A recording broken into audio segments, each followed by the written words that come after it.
Chères Sévraguaises, chers Sévraguais, il y a des moments dans la vie d'une commune qui marquent une étape, qui nous rappellent d'où nous venons et qui nous montrent jusqu'où nous pouvons aller ensemble.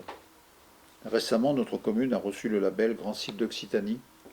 Ce label, ce n'est pas simplement une distinction administrative, c'est la reconnaissance de notre histoire, de nos paysages, de nos patrimoines et surtout l'engagement de celles et de ceux qui y vivent.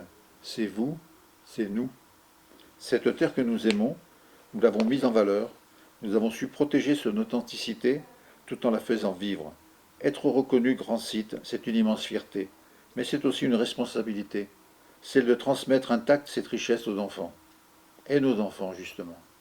Quand je vois la médiathèque vivre chaque jour, quand j'entends les rires des plus jeunes, quand je croise des adolescents qui viennent y travailler, des aînés qui s'y retrouvent pour partager un moment, je me dis que nous avons fait le bon choix.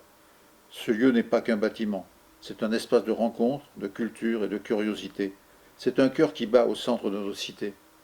Nous avons voulu un lieu ouvert, accessible, vivant, et vous l'avez fait vôtre. Ce succès est le plus beau des remerciements. Mais aimer sa commune, c'est aussi penser à demain. C'est pourquoi nous avons choisi de nous engager dans un projet de participation à un projet éolien. Parce que nous ne pouvons parler de préservation sans agir pour la transition énergétique. Parce que produire une énergie plus propre, locale, responsable, c'est aussi protéger un paysage que nous aimons. Ce projet, c'est un engagement pour l'environnement, mais aussi pour notre autonomie et pour les ressources futures de la commune. Il nous permettra d'investir encore, d'améliorer vos services et de préparer l'avenir avec lucidité et courage. Depuis le début, notre conviction est simple. Une commune ne se gère pas, elle se construit. Elle se construit en respectant son identité et en osant innover. Elle se construit avec du dialogue, avec de l'écoute, avec de la proximité. C'est ce que va vous expliquer Régine. Sur ce premier mandat, nous avons amorcé quelque chose autour de la vie démocratique, tel que nous nous y étions engagés. Mais on peut faire mieux. Il faut que les élus répondent à la demande d'une démocratie plus avancée, et on peut le faire à l'échelle locale. Dès notre élection, nous avions fait un choix clair, encourager la participation citoyenne. Ce n'était pas un simple discours, mais une méthode que nous avons éprouvée. Et on l'a vu lors des crises du Covid, de l'incendie de Mossuet-Joule, des inondations ou de l'accueil des familles ukrainiennes. La solidarité coordonnée, ça marche. Avec les consultations citoyennes, notamment sur la mobilité douce et l'aménagement de la voirie, ou encore le panel citoyen sur le projet éolien, nous avons confirmé que l'expertise des habitants est une force. Ce premier mandat a validé notre vision, et on sait qu'il y a une demande encore profonde de plus de proximité avec les élus.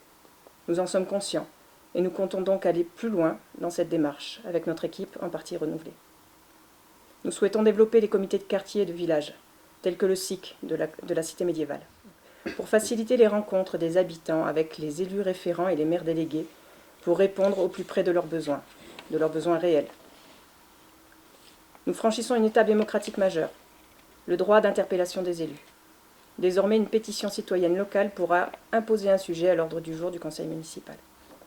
Et pour finir, vous pouvez compter sur notre engagement éthique et notre intégrité, parce que la probité des élus est indispensable à la confiance des citoyens et des citoyennes. Notre équipe Séverac Citoyen 2026 a fait le choix de signer une charte de probité. Le conflit d'intérêts n'est pas permis, l'argent public reste dédié uniquement au bien commun et à l'intérêt général, non aux intérêts privés. Et j'y tiens, on ne gère pas une mairie comme une entreprise, sinon c'est la mort assurée de nos services publics. Notre boussole reste l'intérêt général, la possibilité de débattre, la protection de notre cadre de vie et une dynamique attractive pour notre territoire, sans compromis. Aujourd'hui, nous nous représentons devant vous parce que nous croyons profondément à notre avenir en commun. Loin de la morosité que certains veulent instiller, nous croyons en notre capacité à relever les défis sans renoncer à ce que nous sommes. Nous croyons en cette énergie collective qui fait la force de Sévrac d'Aveyron. Nous venons de construire de belles pages ensemble, continuons ensemble pour avancer. Merci.